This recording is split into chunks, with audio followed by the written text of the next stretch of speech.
Algunas escenas de este programa han sido recreadas. Un tirador apunta mortalmente a los habitantes de un pueblo pequeño en Georgia. La policía y el FBI comienzan una búsqueda desesperada para encontrar al asesino.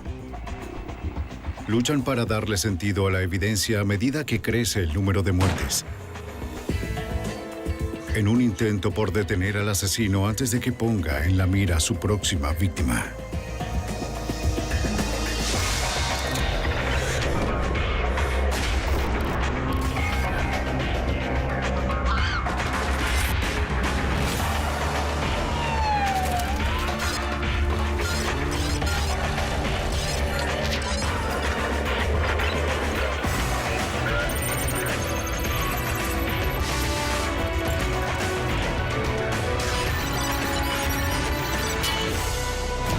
Los archivos del FBI. Francotirador en casa. Algunas escenas en este programa han sido recreadas. East Point, Georgia, está apenas a 11 kilómetros al sur de Atlanta. Es una ciudad tranquila con 40,000 habitantes. East Point tiene un promedio de 6 a 8 homicidios al año.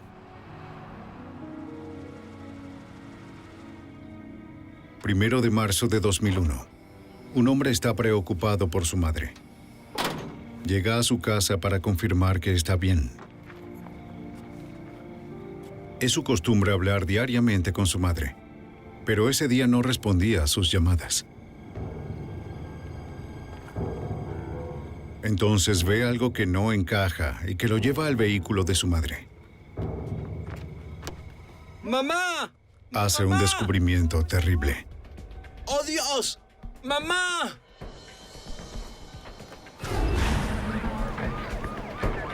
Minutos después, la policía de East Point y el teniente Russell Popham abren una investigación por homicidio. Descubrimos que la víctima era una mujer a la que le habían disparado y había muerto por varios tiros. Notamos que había estado allí por unas 24 horas. La policía puede descartar uno de los motivos por los que la víctima habría sido asesinada. Como siempre, en cualquier crimen tratas de determinar el motivo. Obviamente su auto aún estaba allí, igual su billetera, así que en ese momento descartamos que el motivo fuese el robo.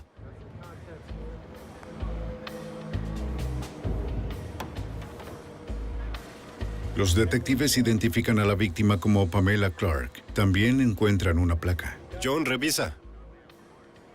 La víctima era una oficial de libertad condicional en el estado de Georgia. Trabajaba para el Departamento de Instituciones Penitenciarias. Como tenían pocos recursos de investigación, la policía de East Point le pide al FBI y a la Oficina de Investigación de Georgia que los apoye en la escena del crimen. El agente especial del FBI, Pete McFarland, es parte de una fuerza de trabajo para asistir a la policía local con análisis forense.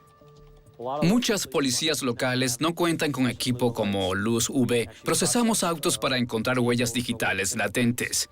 Lo mismo hacemos con los artículos que recogemos en la escena del crimen. El agente especial del FBI, Pete McFarland, encuentra indicios de que la víctima fue casi tiroteada a quemarropa. Pero se podía ver el lugar donde la persona había disparado a través de la ventana y el vidrio y había atravesado la cara de la víctima, así que fue muy cerca. Podría decir que fue una ejecución. El asesino fue tan brutal como cuidadoso.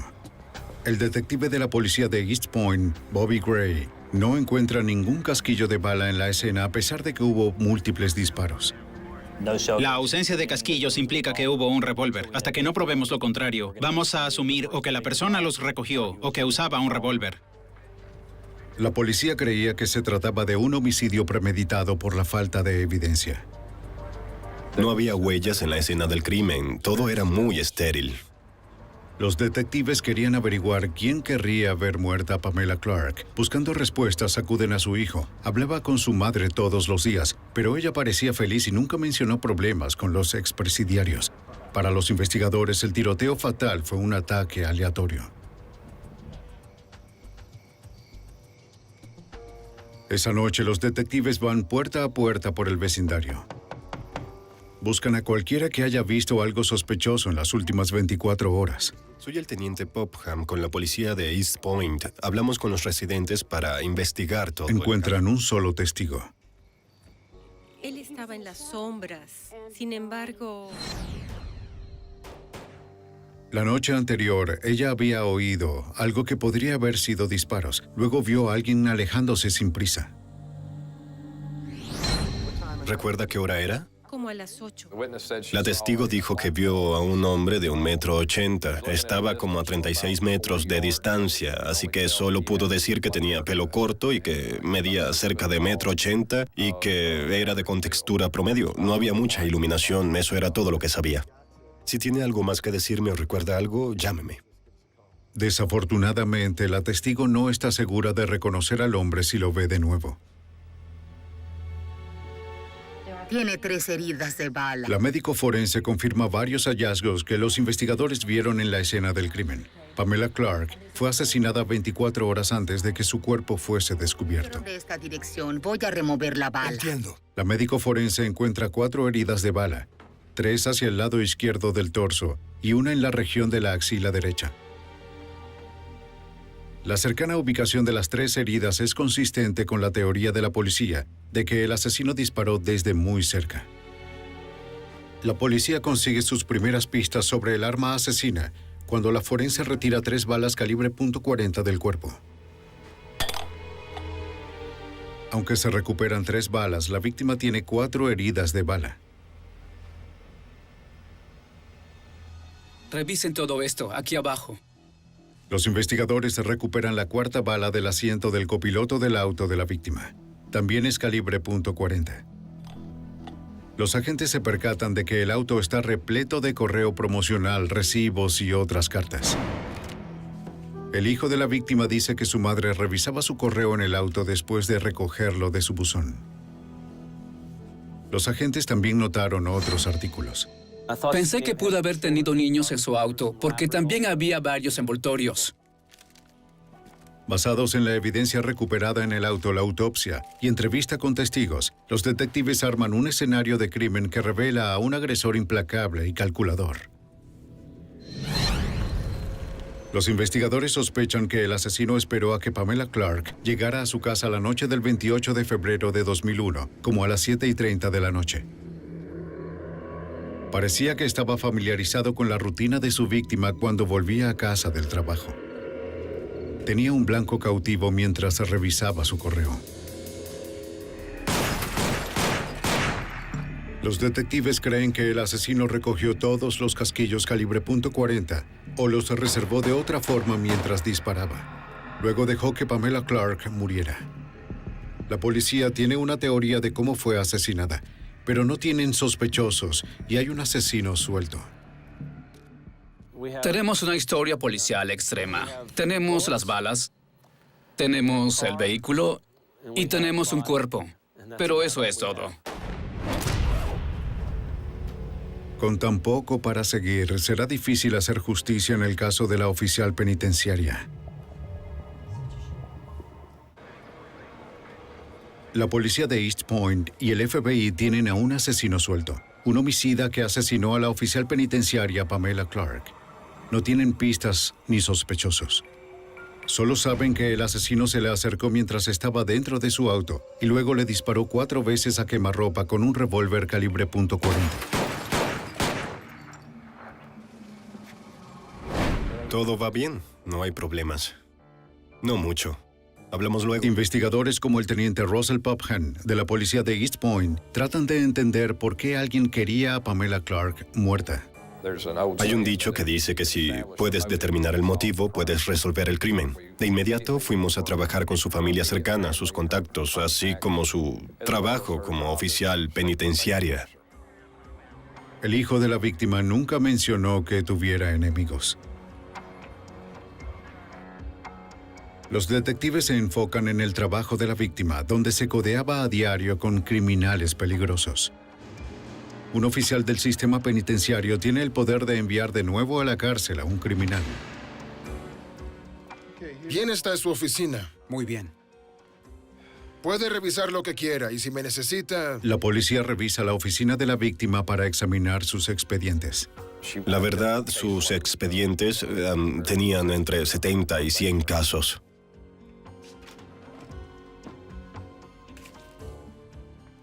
Revisamos si había alguien en su lista de casos al que podría estar a punto de revocar la libertad condicional. Llevó como unos 15 días revisar la lista. Los detectives interrogaron a cada expresidiario para determinar dónde se encontraban la noche del crimen. ¿Sí? Oye, amigo, me gustaría hablar contigo. ¿Sobre qué? ¿Conoces a la señora Clark? Es tu oficial de libertad condicional. Sí. ¿Sabes qué le ocurrió? No. La mayoría se entristeció con su asesinato. ¿Asesinaron? ¿Dónde estabas el día que la mataron? Ella era como una madre para mí y todo. Quiero decir que... Lo que averiguamos tras entrevistar a sus casos fue que era muy querida, una persona muy justa, casi una figura maternal. Y eso lo dijeron varias personas que habían cometido crímenes violentos y que la apreciaban como oficial penitenciario. No deje la ciudad. No voy a salir de la Y ciudad. voy a regresar para que hablemos un poco más. ¿Está bien? No hay problema. Pero a medida que la policía revisa cientos de archivos de casos, descubren un caso que tenía tanto motivo para asesinar a la oficial Clark como oportunidad de estudiar sus hábitos. Pudimos encontrar una persona a la que era probable que estuviera por pedir la revocación de su libertad condicional porque no había pasado la prueba antidrogas. Y esa persona vivía en su vecindario. Su nombre era Thomas Moulton. Bien, mira estas fotos y dinos si puedes reconocer... Los detectives ponen a Moulton entre un grupo de fotos. Se lo muestran a los testigos que vieron a un hombre huyendo de la escena el día del crimen. Los testigos reconocen a Thomas Moulton. Con la identificación, parece que los investigadores abrieron y cerraron el caso. 15 de marzo de 2001. 2 semanas después del asesinato de Pamela Clark, la policía tiene una orden de arresto y de registro para Moulton. Veamos tus manos. Oye, ¿qué hice? ¿Cuál es el problema? ¿Qué pasa? Dime qué sucede. Estás bajo arresto por violar tu libertad condicional.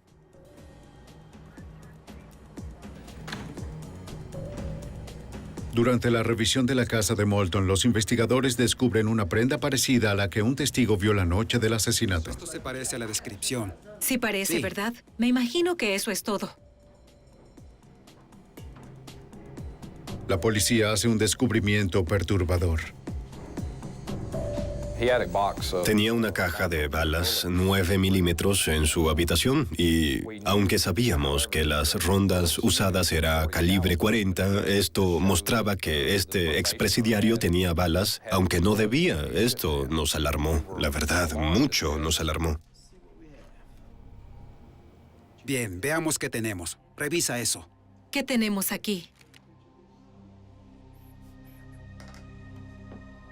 Había mucho por hacer para probar o descartar si esta persona era responsable. No. Thomas Moulton se somete al polígrafo sin un abogado presente. ¿Asesinó a Pamela Clark? No. En el interrogatorio, Moulton niega estar involucrado en el homicidio de Clark. Asegura que la respetaba, a pesar de que su informe podría enviarlo de nuevo a prisión. ¿Tuvo algo que ver con el asesinato del oficial Clark? No. No la lastimaría. Me agradaba. Ella era buena conmigo. Explica que las balas encontradas en su apartamento eran para una 9 milímetros Smith & Wesson. El arma había sido robada 6 meses antes. ¿Alguna vez estuvo en el patio del oficial Clark? Sí, pero todos lo hacen. Cuando los investigadores presionan a Moulton por una coartada, dice que no recuerda dónde estaba la noche del asesinato de Pamela Clark. ¿20 de febrero de 2001? No. ¿Ha sido honesto en todas sus respuestas en este interrogatorio? Sí. Durante el interrogatorio, el poligrafista no detecta evidencia que Moulton esté mintiendo. El examen terminó. Relájese. ¿Lo aprobé? No le puedo decir. La policía examina luego los registros telefónicos de Moulton. descubren que estaba al teléfono hablando con su novia cuando Pamela Clark fue asesinada. No veo problemas. Todo estaba limpio. Sí. Los detectives descartan a Moulton como sospechoso. Llegan a un callejón sin salida. El asesino sigue suelto y libre para matar de nuevo. 8 de abril de 2001, casi un mes después del asesinato de Pamela Clark. Es una tarde de primavera inusualmente cálida en East Point. Era una noche con casi 21 grados de temperatura, así que mucha gente disfrutaba los primeros días primaverales con sus puertas y ventanas abiertas. A pocos kilómetros del hogar de Pamela Clark, un jubilado de nombre Chuck Broiler escucha que alguien se acerca. ¿Quién anda ahí? ¿Quién anda ahí? ¿Quién está?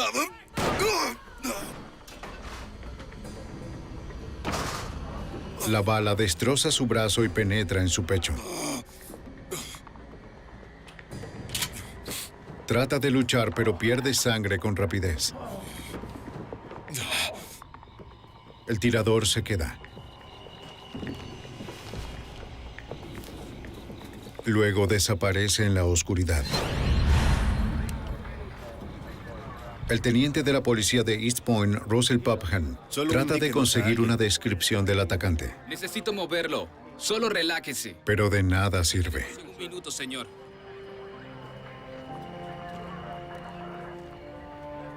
No pudo decir si era hombre o mujer, su raza, nada. Y le preguntamos, ¿quién pudo haberle hecho esto? ¿Le pidieron algo? ¿Trataron de robarle o algo así? Y dijo, no, solo fue a la puerta y me dispararon a través de ella.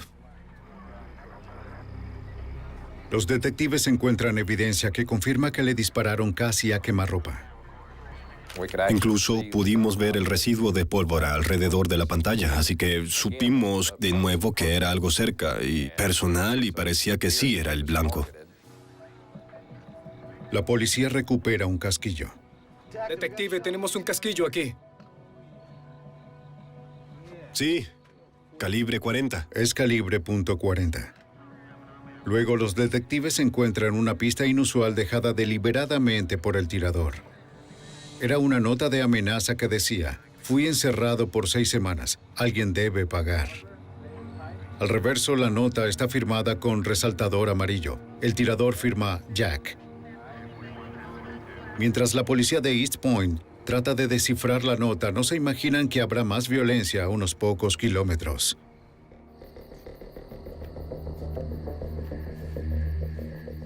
Menos de una hora después del ataque a Chuck Boiler, la policía de East Point tendrá en sus manos otro homicidio. ¡Oye!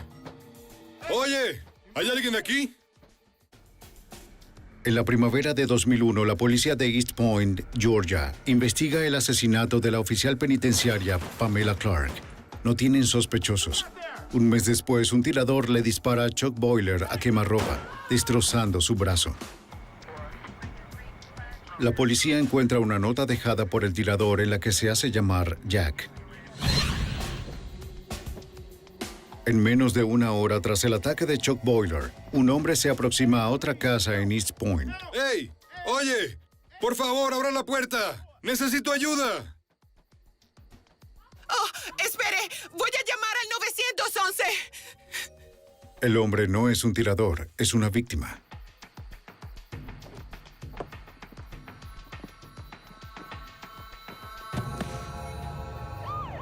Los servicios de emergencia de East Point acuden a su segundo tiroteo de la noche. La policía averigua que la víctima se llama Andrew Wilson, un conserje de un hospital local. A las pocas horas, Wilson fallece por disparos en su espalda. La policía necesita saber qué fue lo que sucedió. Entremos.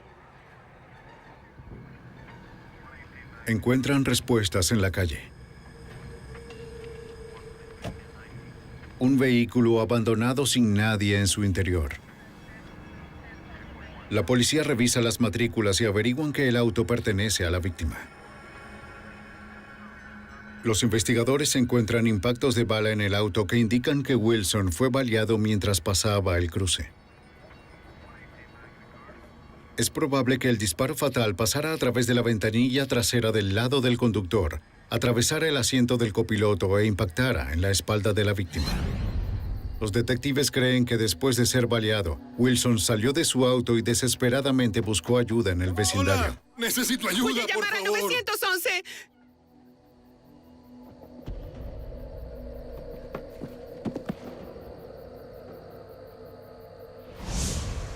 La policía recupera 5 casquillos en la escena. Todos son calibre .40, iguales a los encontrados una hora antes frente a la casa de Chuck Boiler. Pero el hecho de que armas calibre .40 fueran usadas en ambos crímenes no implica que estuviesen relacionados. La principal arma homicida que se usa en la zona es 9 milímetros y como la calibre 40 se ha popularizado, vemos muchas escenas del crimen con este calibre. Luego la policía encuentra evidencia innegable de que ambos tiroteos están relacionados.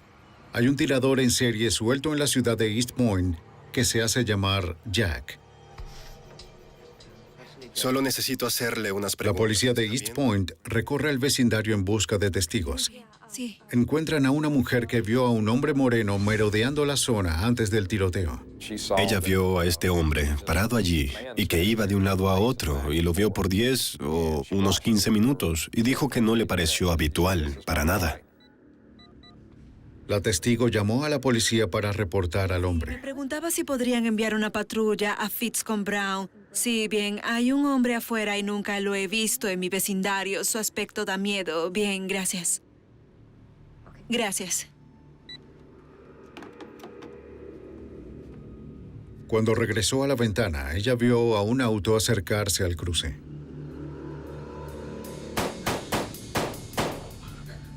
Nunca le vio el rostro al hombre, pero sí pudo ver bien el vehículo.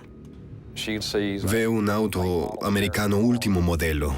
Fue muy firme en los detalles y algo que nos hizo creerle de verdad es que ella sabía qué tipo de automóvil era. La testigo no pudo ver la matrícula del vehículo. Sí, lo hizo muy bien, la verdad. Muy bien. Si recuerda algún detalle adicional, bien, ¿me podría, Sí, por favor, claro. hacer una llamada? En solo una noche, Jack había asesinado a un hombre y herido de gravedad a otro. La policía tiene ahora 2 cuerpos y sobradas razones para esperar que hayan más. ¿Quién anda ahí? Hay un tirador en serie suelto en la ciudad de East Point. ¿Quién está? En solo una noche, el tirador había herido a un hombre y asesinado a otro. Los investigadores encuentran notas del tirador en ambas escenas del crimen. Fueron firmadas con Jack en resaltador amarillo. El policía y detective de East Point, Bobby Gray, teme que atacará de nuevo. Lo frustrante de esta investigación era no saber quién era, no saber por qué, ni quién sería la próxima víctima. 4 días después, el 12 de abril de 2001, una figura sombría se acerca a otra casa en East Point. Una mujer ignora que ella es un blanco.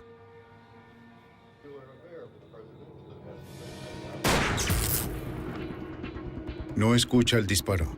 El televisor es su única pista de que algo anda mal.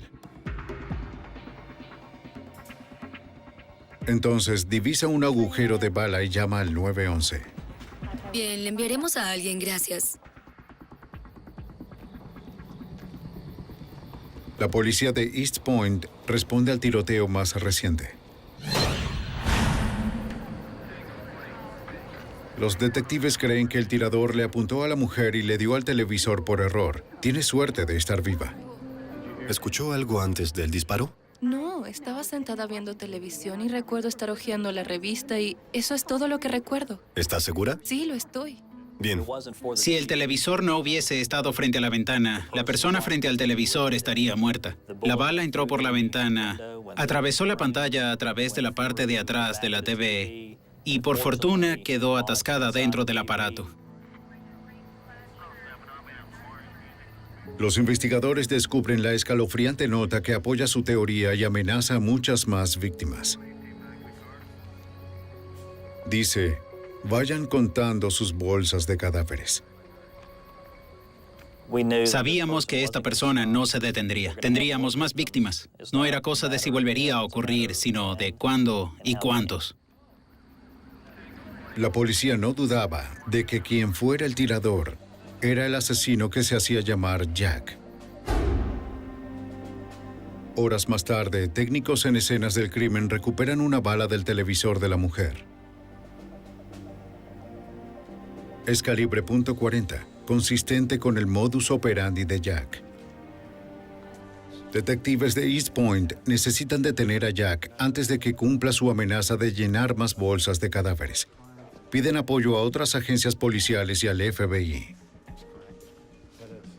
El agente especial del FBI, Pete McFarlane, examina la evidencia.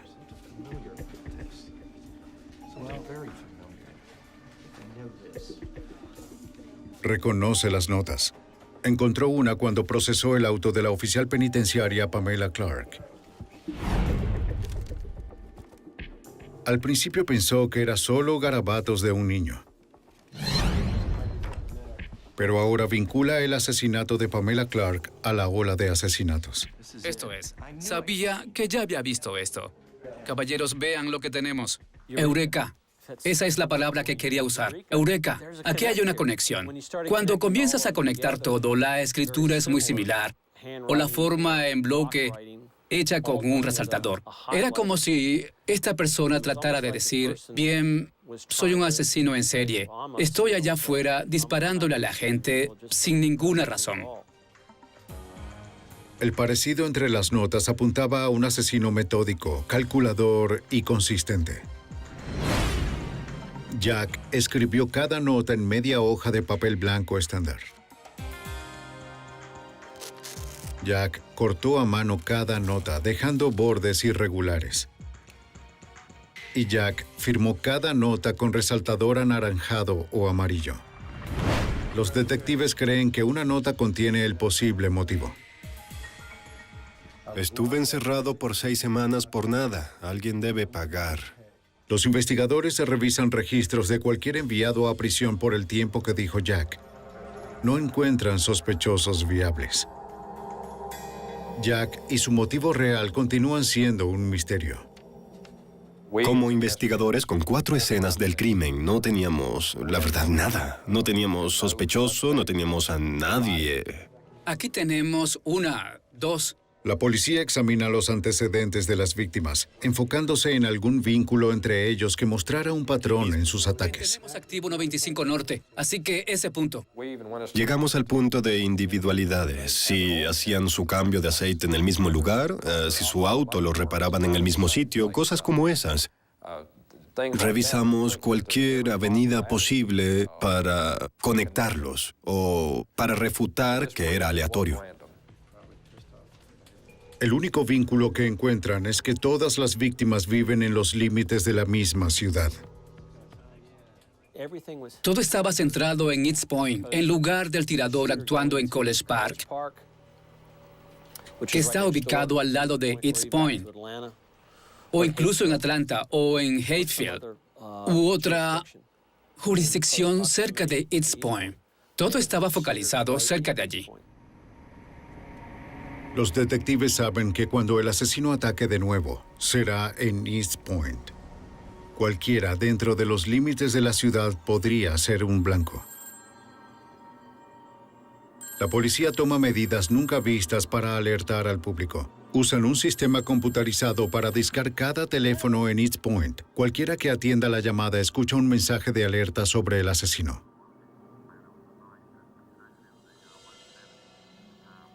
El mensaje grabado le dice al público que llame a la policía apenas detecten la mínima sospecha. Esto pone a toda la ciudad nerviosa. La policía trabaja sin descanso, cancelando permisos y reforzando el patrullaje para atrapar a Jack antes de que ataque de nuevo. Pero van tras un tirador que asesina cuando y donde le place. En el lado este de la ciudad, nos sentíamos indefensos. Estamos para proteger a los ciudadanos de East Point y para ayudar, y es frustrante no poder saber cuándo va a ocurrir el próximo tiroteo. No sabes quién será la víctima, ni sabes por qué va a haber una víctima. Los investigadores temen estar jugando un desalentador juego de espera con Jack.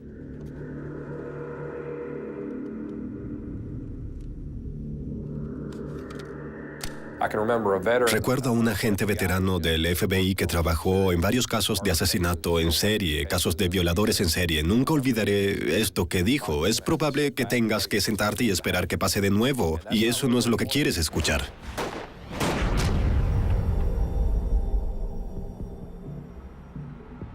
Doce días más tarde, el 24 de abril de 2001, la espera termina. A la 1:30 de la mañana, Rosa Lewis sale de su apartamento en East Point.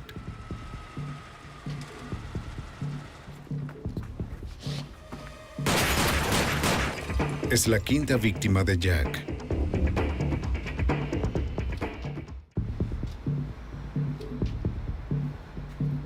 East Point, Georgia, 24 de abril de 2001, 1:30 de la mañana. Rosa Lewis ha sido tiroteada en su auto, en las afueras de su apartamento. Es la víctima más reciente en una serie de tiroteos aleatorios que han dejado 2 muertes. Lucha para evitar convertirse en la tercera víctima mortal. A pesar de que 4 balas entraron al lado izquierdo de su torso.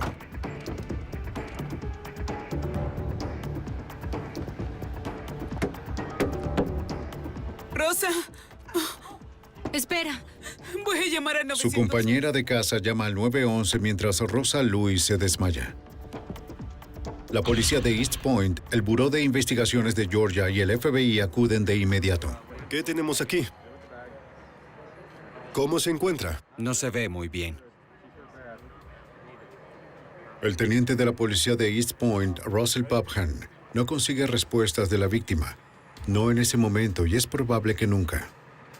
Nos dijeron que no sobreviviría. Nos dijeron que estaba muy grave. Su presión arterial caía y lo más probable era que muriera. Los investigadores se enfocan en la evidencia física. De nuevo, encuentran casquillos calibre .40. Esta vez eran 4. Los detectives saben que el asesino que se hace llamar Jack ha usado un arma calibre .40 en todos sus anteriores tiroteos. Los agentes encuentran otra pista en el techo de un auto que el tirador usó para apuntar a su blanco. Se podía ver dónde se había colocado a través del techo y estaba acostado sobre el techo de este vehículo, disparando hacia adentro del mismo. Se observaba la marca en B de la detonación del cañón sobre el propio auto. La conexión es que esto es muy cerca, tan cerca que no podía fallar. No es como disparar a 7 metros, a 45 metros de distancia. Esta persona estaba frente a la víctima y le estaba disparando. La policía busca la pista clave personal de Jack. De inmediato empezamos a buscar una nota y teníamos los casquillos calibre 40, así que buscamos la nota. No podíamos encontrarla en la oscuridad. No pudimos encontrar la nota y no había viento, así que no creímos que la nota se hubiera ido volando, pero no pudimos encontrarla, la verdad. Aunque la nota no apareció, la policía encuentra semejanzas entre el ataque a Rosa Lewis y el homicidio de la oficial penitenciaria Pamela Clark. Ambas fueron tiroteadas en sus autos, con múltiples disparos a través de la ventanilla del conductor y a poca distancia. Luego, los detectives descubren una pista alarmante que da un giro a toda la investigación. Rosa Lewis también era una oficial penitenciaria como Pamela Clark. Se conocían. Trabajaban juntas en la misma oficina. Esto era mucha coincidencia. Los detectives ya no creían que los tiroteos fueran aleatorios. De alguna manera, los ataques a Rosa Lewis y a Pamela Clark estaban conectados. La policía interroga a la compañera de apartamento de Rosa Lewis y averiguan que Rosa se había mudado con ella a 2 meses de su divorcio. Pero nos dijo que se trató de un divorcio amigable. Dijo incluso que el ex esposo la ayudaba con la mudanza. No había motivos para creer que él tenía alguna intención de asesinarla. Los agentes y detectives van de puerta en busca de testigos del tiroteo. Encontramos a una dama que reside en la calle de atrás del complejo de apartamentos que dijo que escuchó los disparos. Miró a través de su ventana y vio un vehículo dejando el área. Y dijo que se trataba de un auto azul y nos dijo que era similar a un modelo particular de auto.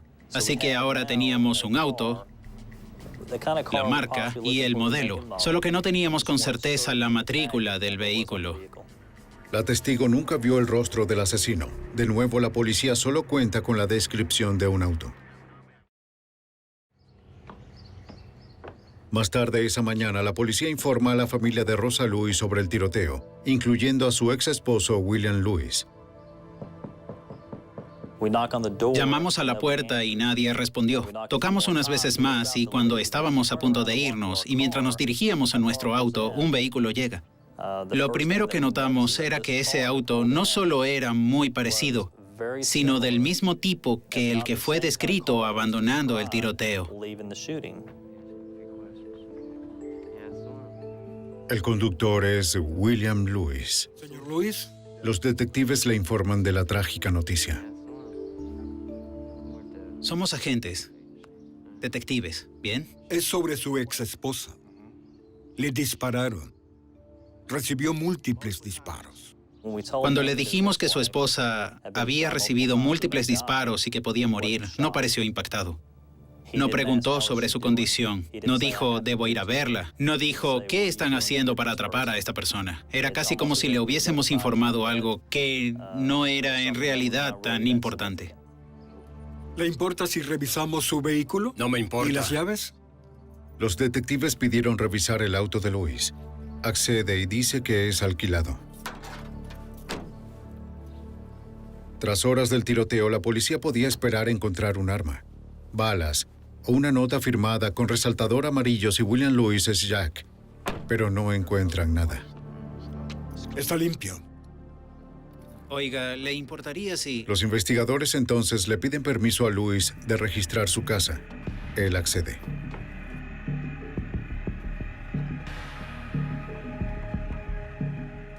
La sala está limpia, pero es solo una de muchas habitaciones.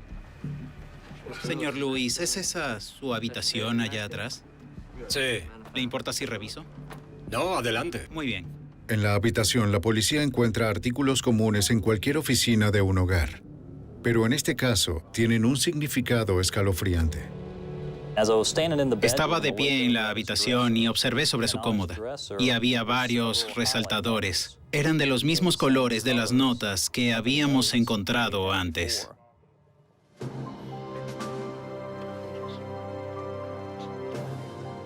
Señor Louise, ¿le importaría acompañarnos al centro de la ciudad por un corto tiempo? En general necesitamos ir y hacer algunas preguntas adicionales. ¿Está de acuerdo?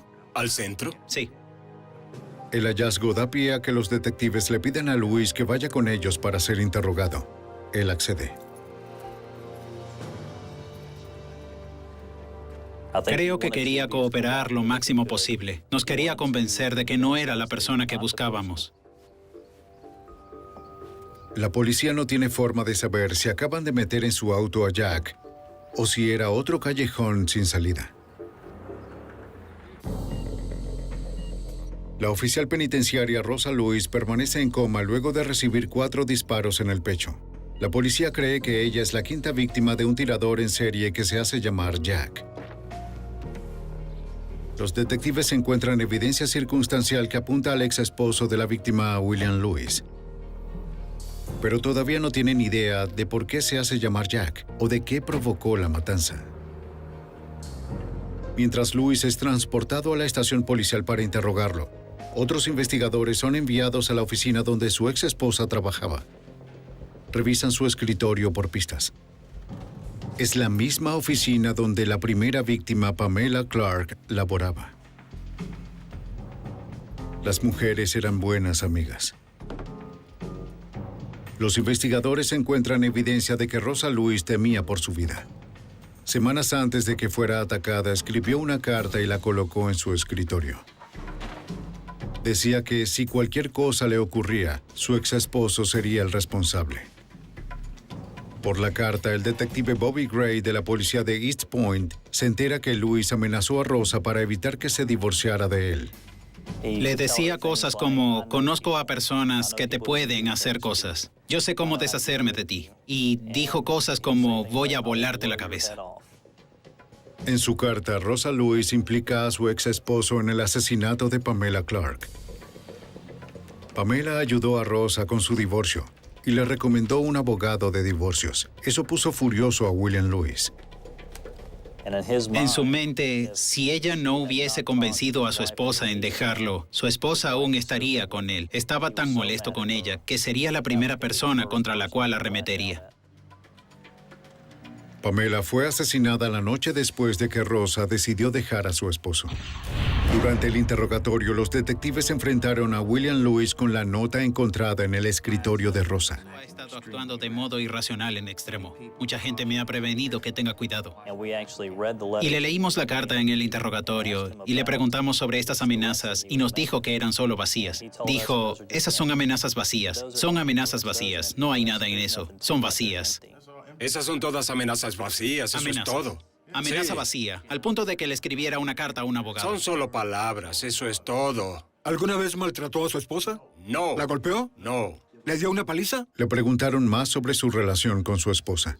Averiguaron que el aniversario de la boda de la pareja es el 8 de abril, el mismo día que Chuck Broiler fue atacado y Andrew Wilson fue asesinado. Teníamos la teoría de que era probable que encerrado en casa todo ese domingo, que era su aniversario de bodas, él quería estar con su esposa y creemos que se puso furioso y decidió salir y dispararle a 2 víctimas al azar. ¿Nos puede explicar esto? Los detectives revisan los registros de la tarjeta de crédito de Louise y descubren que alquiló un auto el 8 de abril. Los asesinatos ocurrieron. El mismo auto fue visto en la escena del crimen. Ahora, habla. El auto coincide con la descripción del vehículo que un testigo vio alejándose de la escena del asesinato de Andrew Wilson. Y según dijo, a él le gustaba alquilar muchos autos. Podíamos vincularlo con 2 autos que había alquilado y que ambos habían sido vistos dejar los tiroteos. Y eso era muy importante. Ella no me vio. Durante las extenuantes 3 horas del interrogatorio, Louise continúa engañoso y evasivo en sus respuestas. Inventa historias de expresidiarios que querían asesinar a su exesposa. Los investigadores ven a través de la cortina de humo. Señor Luis, tiene el derecho de guardar silencio y no hacer ninguna declaración. ¿Bien? Fue como a las 5 de ese día que lo arrestamos por haberle disparado a su esposa. ¿Tiene derecho a... ¿Entiende estos derechos? Yo amo a mi esposa, ¿de acuerdo? Pero Rosa Louise es una de las 5 personas atacadas por el tirador conocido como Jack. Si William Louise es Jack, la policía aún tiene que probarlo. Debíamos conectarlo a esos otros incidentes. Contábamos con mucha evidencia circunstancial, pero en ese momento sentíamos que no estábamos de ninguna manera cerca de condenarlo. La buena noticia es que hay un sobreviviente, se está recuperando. Las malas... El agente especial del FBI cree que una forma de vincular a Louise a los otros tiroteos es a través de los casquillos y las balas. No hay casquillo aquí. Esta fue la primera. Con la segunda víctima encontramos uno. Según el laboratorio, todas las balas de las escenas de los crímenes anteriores eran de la misma arma. Las balas que hirieron a la señora Louise venían de la misma arma. Esos eran solo los casquillos. Eso es correcto. Pero coincide. Sí, coincide, así que El es teniente obvio. Russell Popham de la policía de East Point sabe que encontrar el arma asesina probaría su caso. De tener un sobreviviente. Hasta hoy no hemos encontrado el arma. Ejecutamos 8 órdenes de cateo buscando el arma y nunca la encontramos. Sigue presentándose. Tiene que haber algo. Los resaltadores... La policía incauta los resaltadores encontrados en la habitación de William Louise. Cada escena del crimen está tratando de decirnos algo. Eso nos lleva a los marcadores que utilizó. ¿Qué hay sobre los resaltadores? Son solo, ¿sabes? Son solo como cualquier resaltador ordinario. Los encontré en la habitación de Luis y es algo común. Así que es probable que no tengamos nada para trabajar con eso. Está bien. pero son de una marca popular. Aunque la tinta coincida con las notas que dejó el tirador, un jurado aún tendría duda razonable. Esperen un segundo. Veamos aquí. Miren esto. Las notas por sí mismas pueden tener, sin embargo, evidencia forense. En cada nota son todas iguales, todas las mismas, todas las rasgaduras. Los técnicos de escenas del crimen buscan huellas dactilares en las notas y solo encuentran manchas sin posibilidad de rastrear. Encuentran que algunas manchas a lo largo de los bordes rasgados no fueron hechas con dedos, sino con labios humanos. Creímos que lo que ocurrió fue que esta persona había ensalivado el pedazo de papel y lo rasgó, humedeció el papel y dejó la marca de sus labios. Al humedecer el papel sería más fácil para el tirador rasgarlo a lo largo del doblez. El tirador evitó dejar sus huellas en las notas, pero los técnicos encuentran restos de la saliva que contiene ADN. Los investigadores comparan el ADN de las notas con la muestra tomada a William Lewis. El ADN coincide. William Lewis es Jack. Aunque no logramos encontrarle el arma homicida, teníamos su ADN, su saliva en las notas y estaban en 3 de las escenas del crimen. ¿Es en serio? Sí, ¿Coinciden? Mira esto. Oh, la coincidencia es perfecta, excelente. William Charles Lewis es imputado con 26 cargos en conexión con la ola de matanzas en East Point. La fiscalía planea pedir la pena de muerte.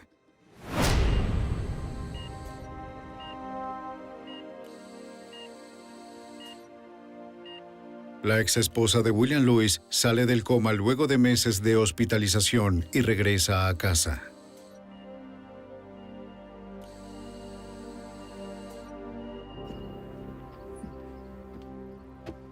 En septiembre de 2001, 5 meses después de que Rosa Lewis estuviera a punto de ser asesinada, la policía acude a su casa una vez más. Oh, estoy mejor. Espero que se sienta mucho mejor.